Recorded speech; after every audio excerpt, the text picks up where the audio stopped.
بالله من الشيطان الرجيم. بسم الله الرحمن الرحيم. وما أنفقتم من نفقة أو نذرتم من نذر فإن الله يعلم وما للظالمين من أنصار. إن تبدوا الصدقات فنعما هي وإن تخفوها وتؤتوها الفقراء فهو خير لكم ويكفر عنكم من سيئاتكم والله بما تعملون خبير। আল্লাহ তাআলা ইরশাদ করছেন, তোমরা যা কিছু খরচ করো অথবা যা কিছুই মানত করো, নিঃসন্দেহে আল্লাহ তাআলা সে সম্পর্কে অবগত। আর জালিমদের জন্য কোনো সাহায্যকারী নেই। যদি তোমরা প্রকাশ্যে সাদাকা করো তাহলে তা তোমাদের জন্য উত্তম, আর যদি তোমরা তা গোপনে দাও আর গরিব মিসকিনদের কাছে দান করো তাহলে তা তোমাদের জন্য আরো ভালো। তিনি তোমাদের পাপ মোচন করে দিবেন। আর আল্লাহ তাআলা তোমরা যা কিছু করছো সে সম্পর্কে সম্যক খবর রাখেন। আল্লাহ তাআলা এই আয়াতে আমরা যা কিছু খরচ করি সে সকল খরচ সম্পর্কে আল্লাহ পাক পরিপূর্ণ ধারণা রাখেন, এ সম্পর্কে আলোচনা করেছেন। খরচ যে কোনো প্রকারই হোক না কেন, সেটা ফরজ হোক, ওয়াজিব হোক, সুন্নাহ হোক, নফল হোক, সেটা ভালো উদ্দেশ্যে হোক, মন্দ উদ্দেশ্যে হোক, হালাল সম্পত্তি থেকে হোক, হারাম সম্পত্তি থেকে হোক, পাত্রে খরচ করা হোক, অপাত্রে খরচ করা হোক, যে কোনোভাবেই খরচ করা হোক না কেন, প্রত্যেকটি খরচের হিসাব আল্লাহ তাআলা কিয়ামতের দিন গ্রহণ করবেন এবং এর ফলাফল দান করবেন। ভালো ফলাফল হলে ভালো ফলাফল হবে, আর যদি মন্দ হয়ে থাকে তাহলে মন্দ ফলাফল লাভ করবে। এরপর আল্লাহ তাআলা বলছেন, আও নাযারতুম মিন নাযরি, নজর, মানত, তোমরা যে সকল মানত করে থাকো এই সকল মানতগুলো সম্পর্কেও আল্লাহ তাআলা জানেন। মানত, রাসূল সাল্লাল্লাহু আলাইহি ওয়াসাল্লাম মানত সম্পর্কে বলেছেন যে মানত মানুষের কোনো ভাগ্য পরিবর্তন করে না, প্রকৃতপক্ষে তার কোনো ধরনের তাকদীর পরিবর্তন করে না, বরং প্রকৃতপক্ষে মানত কৃপণের সম্পত্তি থেকে কিছু সম্পত্তি বের করে নিয়ে আসে। অর্থাৎ মানত করাটা ইসলামে পছন্দনীয় নয়, কেননা মানতের মাধ্যমে এক প্রকার আল্লাহ তাআলার সাথে শর্তারোপ করা হয় যে যদি আমার এই কাজটি হয় তাহলে আমি এটা দান করব বা আমি এত রাকাত নামাজ আদায় করব, আর যদি না হয় তাহলে তুমি করবে না। যদি হয় তাহলে করবেন, না হলে করবেন না। তাহলে আল্লাহ তাআলার ইবাদতের ক্ষেত্রে এই ধরনের আল্লাহ তাআলার সাথে শর্তের বেড়া জালে ফেলে দেওয়া, এই ধরনের বিষয়গুলো আল্লাহ তাআলা পছন্দ করেন না। তো মানতের ক্ষেত্রে এটা করা হয়ে থাকে।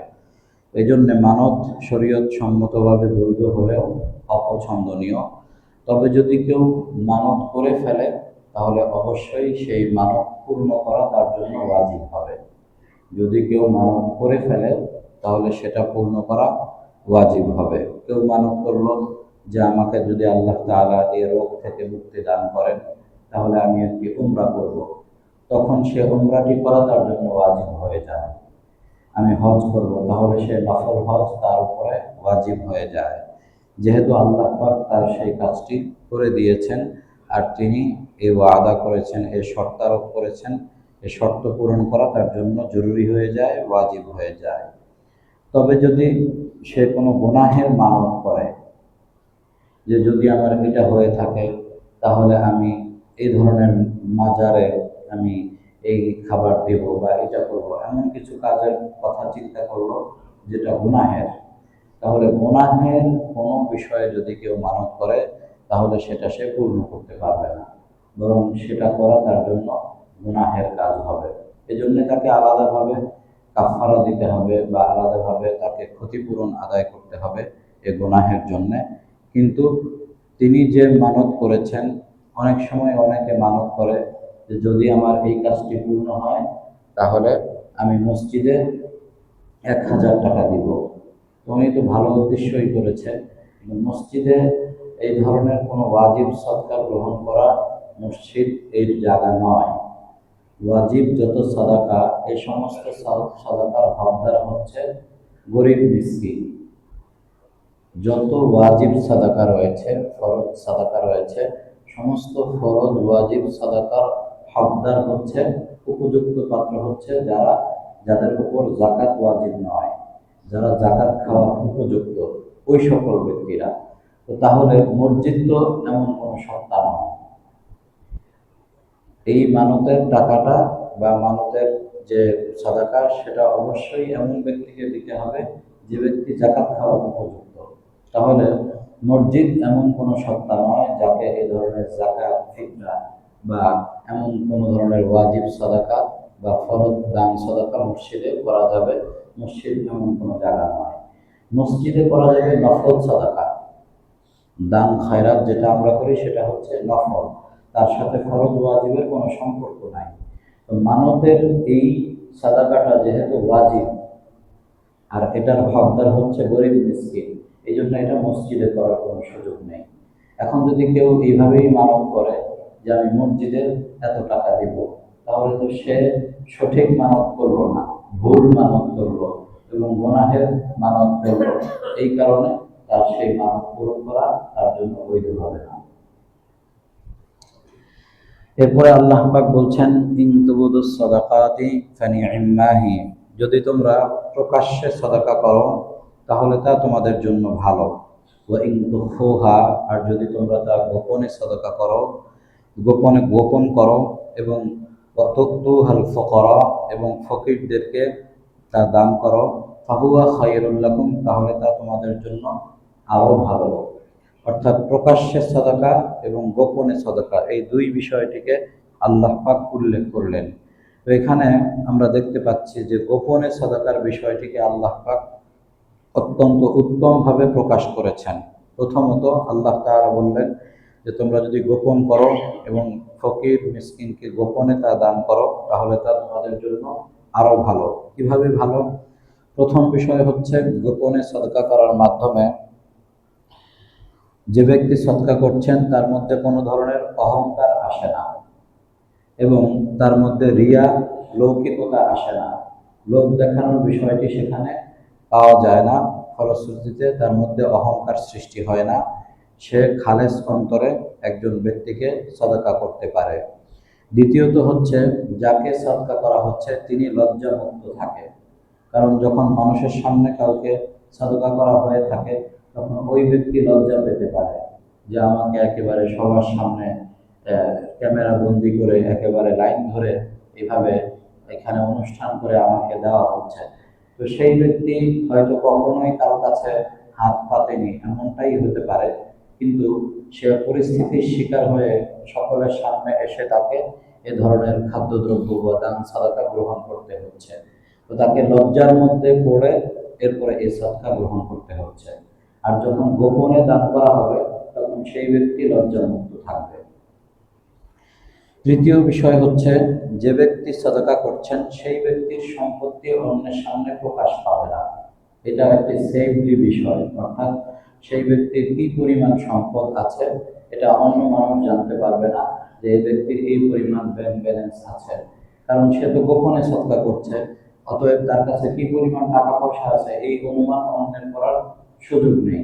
আর যখন সে প্রকাশ্যে সদকা করবে তখন মানুষ বুঝতে পারবে উনি তো অনেক টাকা পয়সা দান করে, তাহলে তো ওনার অনেক অর্থ সম্পত্তি আছে। তো এটাও আল্লাহ পাক এর মাধ্যমে তার সম্পত্তির হেফাজত করেন। চতুর্থ হচ্ছে আল্লাহ পাক তার পেছনের সমস্ত গুনাহ খাতা মাফ করে দেন। ওয়ায়ুকাফিরু আনকুম মিন সাইয়্যাতিকুম, তিনি তোমাদের পাপগুলো মোচন করে দেন যখন কেউ গোপনে সাদাকা করে। তবে কখনো কখনো প্রকাশ্যে সদকা করা ভালো, কখনো কখনো উত্তম হয়ে থাকে। কখনো কখনো সেটি কখন, যখন দেখা যাচ্ছে কেউই সদকা করছে না, তখন মানুষকে সদকার বিষয়টি স্মরণ করাবার জন্য এবং মানুষকে উৎসাহ প্রদান করার জন্য সদকা করা, যাতে আমার দেখা দেখি অন্যরাও সদকা করে। যখন বেশিরভাগ মানুষই সদকা করছে, যেমন সাহাবায়ে কেরামের সময় ছিল, তাবেঈনের সময় ছিল, তারা প্রচুর সদকা করতেন। আমাদের সময় যেমন এখন যে সমাজের পরিস্থিতি, তাদের অবস্থাটা এমন ছিল না। তাদের সামাজিক অবস্থাটাই এমন ছিল যে প্রতিদিনই তারা দান সাদাকা করতেন এবং হিউজ পরিমাণে তারা সম্পত্তি সাদাকা করতেন। তাদের কাছে সাধারণত কেউ ভিক্ষাবৃত্তির জন্য আসার প্রয়োজন হতো না। যদি কেউ আসতো, তাহলে কি পরিমাণ দান করতেন তারা, যদি আপনারা হেকায়েতে সাহাবা বা হায়াতুস সাহাবা এই জাতীয় ঘটনা পড়েন, তাহলে দেখতে পাবেন যে 4,000, 5,000, 10,000 দিনার তারা দান করছেন, দিরহাম দান করছেন। 5,000 দিনার কি পরিমাণ টাকা বর্তমান যুগে! তো তাদের কাছে সম্পত্তি থাকতো না, কিন্তু তারা দান করতেন। তাদের বিষয়গুলো এমন ছিল। ফলশ্রুতিতে তাদের সময়ে গোপন দান করাটাই বেশি ছিল। যে যত বেশি গোপনে দান করবেন, তার তত বেশি গোপনীয়তা বজায় থাকবে, সওয়াব হবে, এমনটাই প্রচলন ছিল। কিন্তু যখন কেউ দান করবে না, তখন যদি কেউ গোপনে দান করে, তখন তো মানুষ জানবে না যে দান করা হচ্ছে। মানুষের জানার জন্য, মানুষের মধ্যে উৎসাহ পয়দা হওয়ার জন্য, এবং তার মাধ্যমে যেন অন্যরাও শুরু করতে পারে। অনেক সময় কোনো মজলিসের মধ্যে কোনো ধরনের দানের কথা বলা হচ্ছে, যেমন রাসূল সাল্লাল্লাহু আলাইহি ওয়াসাল্লামও এই ধরনের কাজ করেছেন। যুদ্ধের আগে তিনি অনেক সময় মানুষের কাছ থেকে তিনি দান সাদাকার কথা উল্লেখ করেছেন এবং তাদের কাছ থেকে টাকা পয়সা কালেকশন করেছেন। তো এখন দেখা যাচ্ছে কেউ সেখানে হাত তুলছে না বা কেউ দানের কথা বলছে না। তখন এক ব্যক্তি দাঁড়িয়ে বলল, আমি এত টাকা দিব। এই ব্যক্তি শুরু করার কারণে আরেক ব্যক্তি দাঁড়ালো, তার দেখা দেখি আরেক ব্যক্তি দাঁড়ালো, এভাবে শুরু হয়ে গেল। তাহলে এই সমস্ত ব্যক্তি দান করার যে সওয়াব পাবে, প্রথম ব্যক্তি সেই সমপরিমাণ সওয়াব পাবে, কারণ তার কারণেই সবাই এই সওয়াবটি করতে পারলো বা এই নেকি লাভ করতে পারলো। তাহলে অনেক সময় পরিস্থিতির কারণে গোপনে সদকা করার চেয়ে প্রকাশ্যে সদকা করা উত্তম হয়ে থাকে। আর যখন স্বাভাবিক অবস্থা থাকবে, তখন গোপনে সদকা করাই উত্তম। আল্লাহু বিমা তা'মালুনা খাবীর। তোমরা যা কিছু করছো, আল্লাহ